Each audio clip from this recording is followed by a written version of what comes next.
Iran ने 36 घंटे के भीतर अमेरिका से जबरदस्त बदला ले लिया। जी हां, गुस्से से आग बबूला ईरान ने अरब देशों में मौजूद, मिडिल ईस्ट में मौजूद अमेरिकी सैन्य ठिकानों और एयरबेस पर ताबड़तोड़ हमले कर दिए। अपनी लंबी दूरी तक मार करने वाली मिसाइलों, खैबर शिकन और खुर्रम शहर के बाद समंदर में अमेरिकी ताकत को टारगेट करने के लिए ईरान ने एंटी शिप क्रूज मिसाइलें भी निकाल ली। मीडिया रिपोर्ट बता रही है कि ईरान के पास मिसाइलों का जखीरा है और अब तक उसने अपनी बहुत कम ताकत दिखाई थी, लेकिन अब अमेरिका के खिलाफ वो उतर गया है और जबरदस्त हमले अंजाम दे दिए हैं। कतर, कुवैत, बहरीन और इराक में मौजूद अमेरिकी ठिकानों को ईरान ने सोमवार की रात को निशाना बना दिया। इसके अलावा अमेरिका के जंगी बेड़े भी ईरान का टारगेट हैं।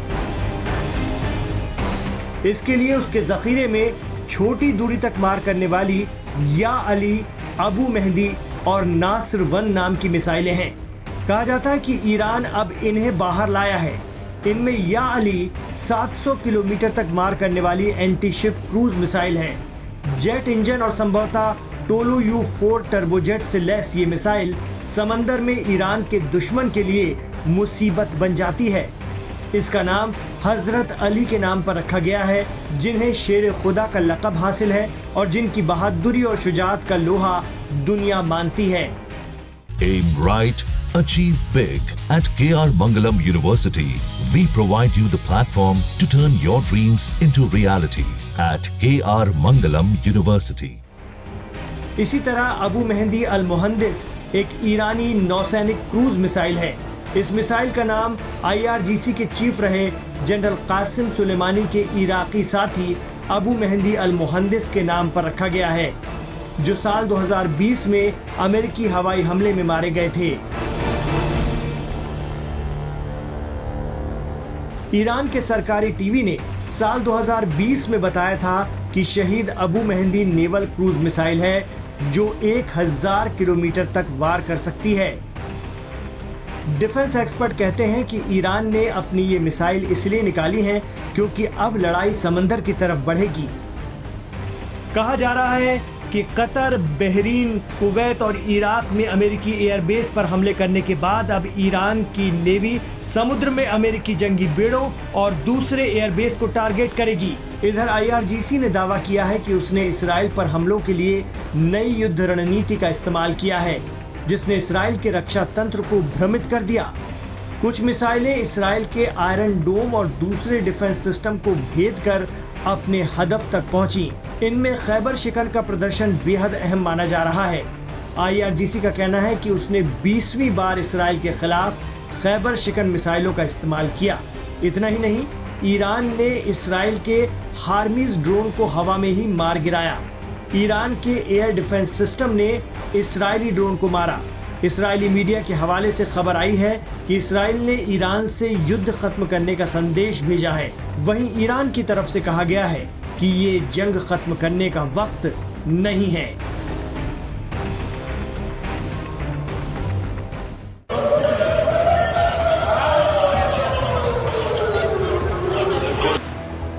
इजराइल और ईरान के बीच चल रहा युद्ध ऐसे मोड़ पर आ गया है कि अब दोनों ही देश एक दूसरे को खत्म करने पर अड़े हुए हैं।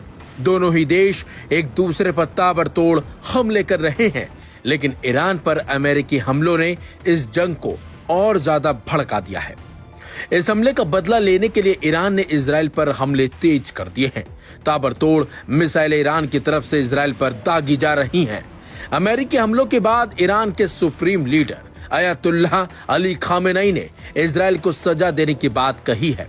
ईरान के 3 परमाणु ठिकानों पर अमेरिकी हमले के बाद खामेनेई का बयान सामने आया है। हैरानी की बात तो यह है कि अपने इस बयान में उन्होंने अमेरिका का नाम नहीं लिया। ये बयान एक्स पर ईरानी नेता के आधिकारिक हैंडल पर जारी किया गया है। इसमें लिखा गया है कि तेल अवीव के खिलाफ हमले तेज किए जाएंगे। हालांकि 3 परमाणु ठिकानों पर बमबारी के बावजूद खामेनेई के बयान में अमेरिका का नाम न होना थोड़ा चौंकाने वाला है। खामेनेई ने अपने ट्वीट में लिखा है कि सजा जारी है, दुश्मन ने बेहद गंभीर गलती की है, एक बड़ा अपराध किया है, उसे सजा दी जानी चाहिए और हम सजा दे रहे हैं। खमेनी ने अपने ट्वीट के साथ साथ एक नरकंकाल की फोटो भी शेयर की है, जिसमें चेहरा दिखाई दिया है और उस चेहरे के साथ आग निकलती हुई दिखाई दे रही है। खमेनी का बयान अमेरिका द्वारा ईरान के 3 परमाणु ठिकानों फोर्डो, नातांज और इस्फहान पर ऑपरेशन मिडनाइट हैमर के बाद आया है।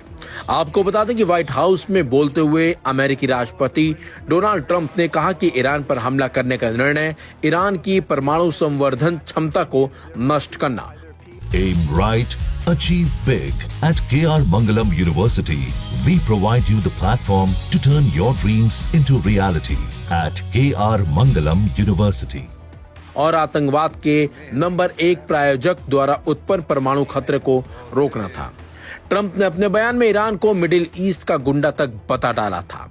उन्होंने कहा था कि ईरान को शांति बनानी होगी। अगर उन्होंने ऐसा नहीं किया तो भविष्य के हमले कहीं अधिक भयंकर और बहुत आसान होंगे। वहीं ईरान ने आरोप लगाया कि अमेरिका ने अंतर्राष्ट्रीय कानून और यूएन चार्टर का उल्लंघन किया है। ईरान ने यूएनएससी की इमरजेंसी बैठक बुलाई और कहा कि वो इस हमले से बचाव के लिए अपने अधिकार सुरक्षित रखता है। जबकि इससे पहले 18 जून को ईरान के सर्वोच्च नेता सैयद अली खामेनी ने अपने भाषण में अमेरिका को सीधे चेतावनी दी थी कि अगर उसने इजराइल के पक्ष में जंग में प्रवेश किया तो इसका अंजाम बहुत भयानक होगा। खामेनी ने कहा, अगर अमेरिका इस युद्ध में कूदता है तो वह खुद को ऐसे संकट में पाएगा जैसा उसने पहले कभी नहीं देखा। हमारे धैर्य की सीमा है। अगर अमेरिका ईरान की जमीन को निशाना बनाता है तो हमारा जवाब सिर्फ इस्राइल तक सीमित नहीं रहेगा।